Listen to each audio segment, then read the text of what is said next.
ചെറിയ ഇൻവെസ്റ്റ്മെന്റിൽ ഒരു പക്ഷേ വീട്ടിൽ തന്നെ തുടങ്ങാൻ പറ്റുന്ന ഒരു ചെറിയ ബിസിനസിനെ കുറിച്ചാണ് പറയുന്നത്. ഇതിന് ഏകദേശം ഒരു ഇൻവെസ്റ്റ്മെന്റ് എന്ന് പറഞ്ഞാൽ 1.5 ലക്ഷം രൂപ തൊട്ട് 2.5 ലക്ഷം രൂപയ്ക്കുള്ളിലേ നിൽക്കത്തുള്ളൂ. ഇനി അഥവാ നിങ്ങളുടെ കയ്യിൽ ആ പണം ഇല്ലെങ്കിൽ നിങ്ങൾക്കൊരു 10,000 രൂപയ്ക്ക് വേണമെങ്കിലും ഇത് സ്റ്റാർട്ട് ചെയ്യാം. ഈ 1.5 ലക്ഷം തൊട്ട് 2.5 ലക്ഷം എന്ന് പറഞ്ഞപ്പോൾ അവിടെ ഒരു ചെറിയ മെഷീനറി നമ്മൾ എറക്റ്റ് ചെയ്യേണ്ടതായിട്ട് വരുന്നുണ്ട്. അല്ലെങ്കിൽ നമുക്ക് കൈകൊണ്ട് തന്നെ ചെയ്യാവുന്ന കാര്യമേ ഉള്ളൂ. അപ്പോൾ പ്രൊഡക്ഷന്റെ ക്വാണ്ടിറ്റി കുറവായിരിക്കും എന്നുള്ളത് മാത്രം. സ്റ്റാർട്ടിങ്ങിൽ വേണമെങ്കിൽ നിങ്ങൾക്ക് കൈകൊണ്ട് ചെയ്യുന്ന രീതി അവലംബിച്ചുകൊണ്ട് മാർക്കറ്റ് പിടിച്ചതിന് ശേഷം നിങ്ങൾക്കൊരു ഉറപ്പായതിനു ശേഷം വേണമെങ്കിൽ മെഷീൻ എറക്റ്റ് ചെയ്ത് ആ രീതിയിലേക്ക് മുമ്പോട്ട് പോകാവുന്നതാണ്. അങ്ങനെ ഒരു ബിസിനസിനെ കുറിച്ചാണ് ഇന്നിവിടെ പറയുന്നത്. ഈ ബിസിനസ് തീർച്ചയായിട്ടും ഓരോ വ്യക്തിക്കും ചെയ്യാൻ പറ്റുന്ന ബിസിനസ്സാണ്. വലിയ സ്ട്രെയിനും കാര്യങ്ങളും ഒന്നും ഇല്ലാത്ത ഒരു ബിസിനസ്സാണ്. 2025 കുറഞ്ഞ ചെലവിൽ നമുക്ക് പ്രകൃതിദത്തമായ ഒരു ബിസിനസ് എന്ന് വേണമെങ്കിൽ പറയാം. ഇക്കോ ഫ്രണ്ട്ലി ആയിട്ടുള്ള ഒരു ബിസിനസ് എന്ന് വേണമെങ്കിൽ പറയാം. അതാണ് പേപ്പർ ബാഗിന്റെ business. Paper bag, paper pouch ഒക്കെ ഉണ്ടാക്കുന്ന ഒരു ചെറിയ യൂണിറ്റ് ആണ് പറഞ്ഞത്. നമ്മൾ തന്നെ നമ്മളുടെ വീട്ടിലെ മെമ്പേഴ്സിനെ വെച്ചുകൊണ്ട് തന്നെ ഇതൊന്ന് സ്റ്റാർട്ട് ചെയ്ത് നോക്കുക. ഒരു 10,000 രൂപയ്ക്കുള്ളിൽ നിൽക്കും. അതിനുശേഷം നമുക്ക് മറ്റുള്ള രീതിയിലേക്ക് മുമ്പോട്ട് പോകാം. റിസ്ക് വളരെ കുറവാണ്. അതുകൂടാതെ തന്നെ ഗവൺമെന്റിന്റെ സപ്പോർട്ട് കിട്ടുന്ന ഒരു ബിസിനസ് കൂടിയാണ്. കാരണം നമ്മൾ പ്ലാസ്റ്റിക്കിനെ ഒഴിവാക്കിക്കൊണ്ടിരിക്കുകയാണ്.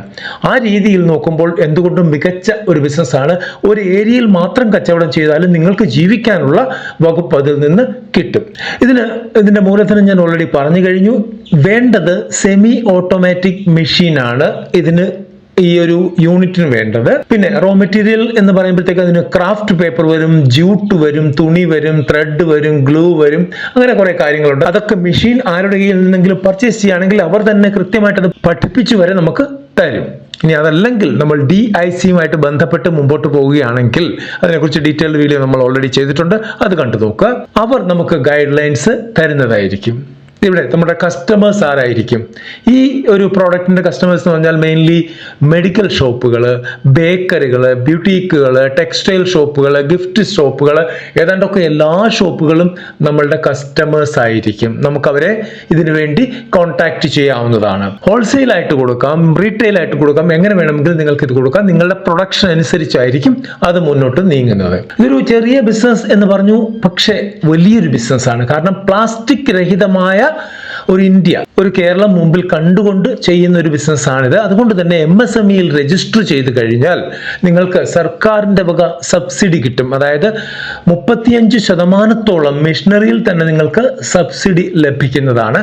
കൂടാതെ നിങ്ങൾ നല്ല രീതിയിൽ ചെയ്യുകയാണെങ്കിൽ സർക്കാരിന്റെ ഭാഗത്തു നിന്നും ഉള്ള ടെൻഡറുകൾ കോട്ട് ചെയ്യാൻ പറ്റും. അങ്ങനെ വേണമെങ്കിൽ നിങ്ങൾക്ക് ഒരു നല്ല ബിസിനസ് ഉണ്ടാക്കിയെടുക്കാൻ പറ്റും. വീട്ടിലിരുന്ന് വരുമാനം ഉണ്ടാക്കാൻ ആഗ്രഹിക്കുന്നവർക്ക് വേണ്ടിയുള്ള ചെറിയൊരു ബിസിനസ്സാണ്. ഈ മിഷനറിയുടെ ലിങ്ക് ഡിസ്ക്രിപ്ഷൻ ബോക്സിൽ കൊടുത്തിട്ടുണ്ട്. നിങ്ങൾക്ക് വേണമെങ്കിൽ കയറി നോക്കാവുന്നതാണ്. ഈ വീഡിയോ ഇഷ്ടപ്പെട്ടാൽ ലൈക്ക് ചെയ്യാൻ മറക്കരുത്, കമന്റ് ചെയ്യാൻ മറക്കരുത്, ഷെയർ ചെയ്യാൻ മറക്കരുത്. ആദ്യമായിട്ട് കാണുന്നവർ സബ്സ്ക്രൈബ് ചെയ്യാനും മറക്കരുത്. അടുത്തൊരു വീഡിയോയിൽ കാണുന്നവരെ നന്ദി, നമസ്കാരം.